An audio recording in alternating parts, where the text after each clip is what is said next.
नमस्कार, स्वागत है आपका आपके अपने ही चैनल एस्ट्रो ट्रैवल कॉम पे। इससे पहले यदि आपने मेरे चैनल को सब्सक्राइब ना किया हो तो सब्सक्राइब भी करें, साथ ही बेल आइकॉन भी ज़रूर आप प्रेस करें ताकि आपको आपके जीवन से जुड़ी हुई जो भी घटनाएं आगामी हैं वो समय समय पर उनके नोटिफिकेशंस मिलते रहें और आप अपने जीवन को उन्नति के पथ पे अग्रसर कर सकें। साथ ही मेरे आप Facebook page astro travel com को भी सब्सक्राइब कर सकते हैं। वहाँ भी इस तरह की ही रोचक जानकारियाँ हैं जो आपको आपके जीवन के बारे में, आगामी जीवन के बारे में सारी चीज़ें बताती रहेंगी। ग्रहों से गोचर जितने भी चीज़ें हैं उनके इन्फॉर्मेशन आपको समय समय पे देती रहेंगी। तो आइए देखते हैं कि कालचक्र की जो 12वीं राशि, चूँकि सभी राशियों की वीडियो बन चुकी है, कालचक्र की जो 12वीं राशि है मीन राशि, जिसका कि स्वामी होता है बुध बृहस्पति, और बृहस्पति अपने मूल त्रिकोण राशि में जा चुका है 30 जून को। तो काफ़ी एक अच्छा एक फल लेके आ रहा है मीन राशि वालों के लिए। तो आइए कुंडली के माध्यम से समझने का प्रयास करते हैं कि जुलाई महीना मीन राशि वालों के लिए कैसा गुजरेगा। खासतौर से यदि देखा जाए कि कुंडली को ले लिया जाए यदि मीन राशि के, तो आप देख सकते हैं कि मंगल जो है वो 18 जून को गोचर करके आपके खुद की राशि में आ चुका है, जहाँ पे 12 अंक लिखा वो आपकी चंद्र राशि है, मीन राशि है, और चंद्र राशि पर आधारित कुंडली होती है। तो मंगल यहाँ पे गोचर करके आ चुका है। साथ ही शुक्र जो है आपके 3rd हाउस में अपनी खुद की राशि वृष राशि में बैठा हुआ है। बुध को भी देख लें तो आपके 4th भाव में है, जहाँ पे कि ग्रहण लगा था 21 जून को आपके 4th भाव में। यहाँ बुध सूर्य राहु और अभी भी ऐसे ही बने हुए हैं। सूर्य करीब 16 जुलाई के आसपास गोचर करेगा और जाएगा आपके 5th भाव में, कर्क राशि में। तो फिलहाल अभी इसकी स्थिति भी यही है जो मैंने दिखाई है। साथ ही बृहस्पति जो है इसका एक बड़ा गोचर था जो कि वक्री होकर आपके 10th भाव में आ चुका है और अपनी मूल त्रिकोण राशि में है, केंद्र में है, केतु के साथ है।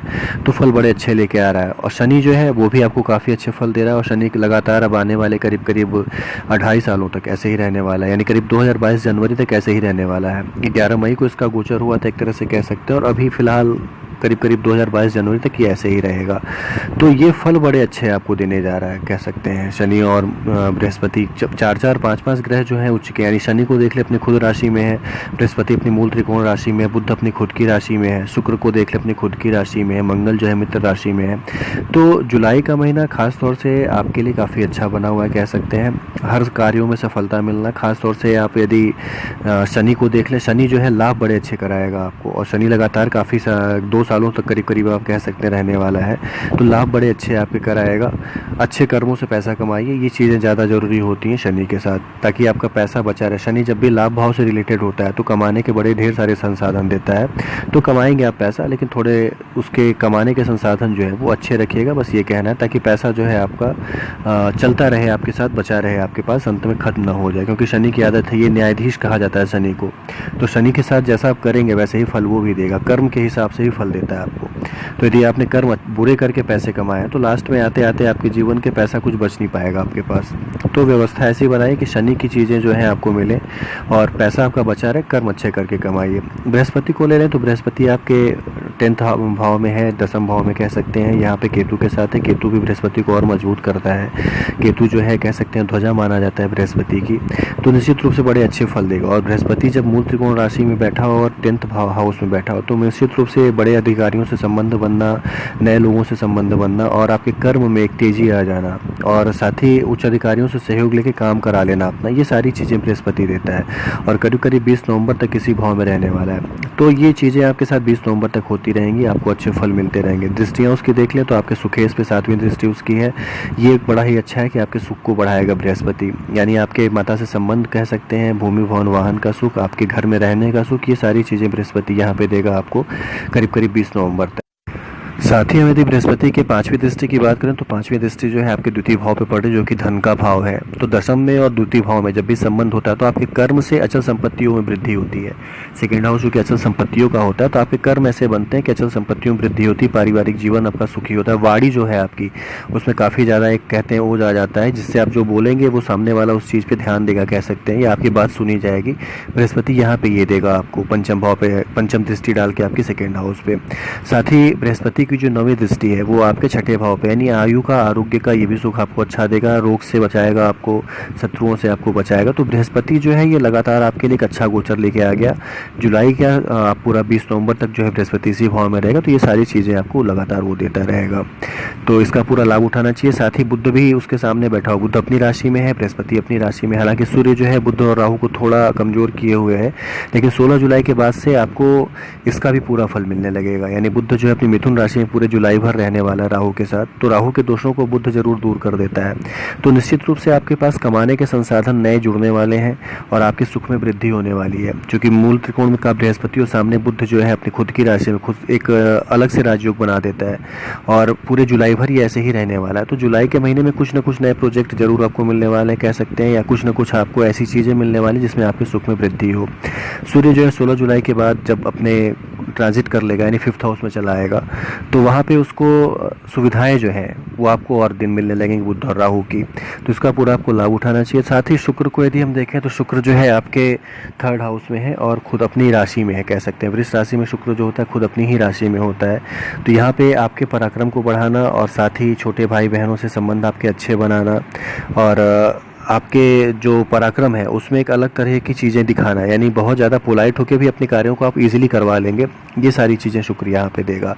साथ ही वो लोग जो ट्रैवल के काम से जुड़े हुए हैं या ऑर्नामेंट्स के बिजनेस से जुड़े हुए हैं या कह सकते हैं जो कि होटल के बिजनेस से जुड़े हुए हैं, इन लोगों को इनके कार्यों में अच्छी सफलता देना, ये सारी चीज़ें यहाँ शुक्र करवाएगा। तो शुक्र जो है ये भी काफ़ी अच्छा बना हुआ है। सूर्य और बुध राहु जो है आपके 4th हाउस में ये भी अच्छा बना हुआ है। बृहस्पति को ले लें तो बृहस्पति भी आपके 10th हाउस में काफ़ी अच्छा बना हुआ है।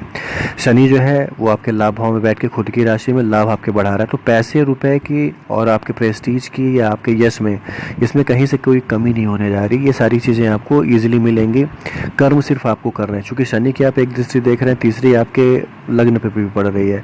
तो यहाँ पे लग्न जो है आपका प्रभावित करता है। शनि लग्न प्रभावित करने पे आदमी को आलसी बनाता है। तो आलस से छोड़िए, चूंकि मंगल भी वहाँ पे है तो आपके लग्न पे ये सारी दृष्टियाँ जो है मंगल और शनि की सम्मिलित दृष्टि या मंगल का वहाँ मौजूद होना दिखाता है कि आप आलसी बनेंगे और थोड़ा प्रयासों में अपने कमी लाएंगे। लेकिन ये सारी चीज़ें छोड़ के आप पूरे अपने कर्म पर यदि ध्यान देते हैं तो निश्चित रूप से ये महीना जो आपका है जुलाई का, ये बड़ा ही अच्छा गुजरेगा।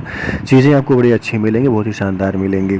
मंगल के दृष्टि के यदि हम बात करें तो मंगल जो है आपके चूँकि खुद के लग्न में बैठा हुआ है कह सकते हैं, खुद की राशि में बैठा हुआ आप देख सकते हैं और उसकी भी 3 दृष्टियाँ पड़ती हैं, 4, 7 और 8।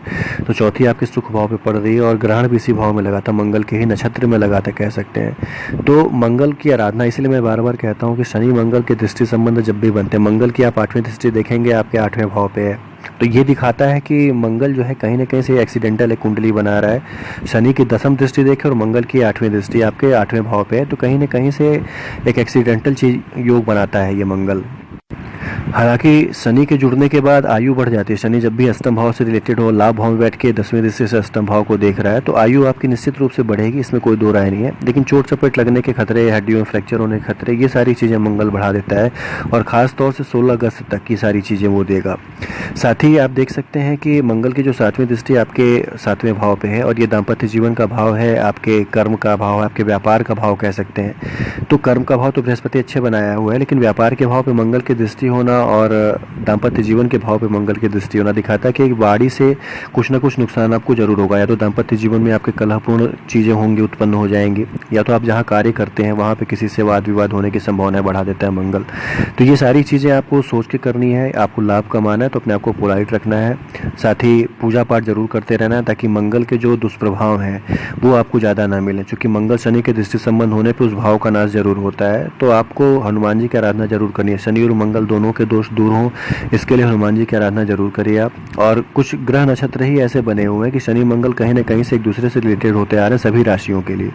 तो सभी राशियों के लिए सबसे अच्छा उपाय ये है कि हनुमान जी की आराधना करें। खासतौर से रोज जाए तो बहुत ही अच्छा है, नहीं तो शनिवार मंगलवार जरूर जाए, हनुमान चालीसा पढ़ें, हनुमान जी की आराधना करें। आत्मविश्वास में भी वृद्धि होगी। साथ ही आपका जो एक पाप प्रभाव है उसमें भी काफ़ी ज़्यादा कमी आएगी या बहुत ज़्यादा उसके इफेक्ट आप पे नहीं पड़ेंगे कह सकते हैं आप। तो ये सारी एक कुंडली बनी हुई है मीन राशि वालों के लिए जुलाई की। एक अच्छा गोचर लेके आया है खासतौर से उनके जीवन में आगे बढ़ने के लिए, पैसे कमाने के लिए। निर्णय अभी उन्हें लेना है। निर्णय लेके यदि दूरदर्शितापूर्ण यदि वो कार्य करते हैं तो निश्चित आने वाले रूप में आने वाला समय जो उनका है वो काफ़ी ज़्यादा उज्जवल होगा। काफ़ी ज़्यादा कह सकते हैं एक धन और संपत्ति दोनों चीज़ें देखे जाएगा, क्योंकि बृहस्पति काफ़ी 4 ग्रहों का उच्च होना और बृहस्पति का इस भाव में आके बैठना ये दिखाता है कि सफलताएँ जो हैं उन्हें काफ़ी अच्छी मिलेंगी, काफ़ी आगे वो जाएंगे। तो इसका पूरा लाभ उठाएं और साथ ही पूजा पाठ भी जरूर आप करते रहें। शुभकामनाएं हैं आपको अपने आगामी जीवन के लिए। कुंडलियाँ कैसी लगी आपको वीडियो, आप जरूर इस पर लाइक और कमेंट भी करें। साथ ही अपने सवाल भी अपनी नीचे दिए नंबरों पर पूछ सकते हैं। समय के हिसाब से उसके आपको उचित उत्तर दे दिए जाएंगे। धन्यवाद।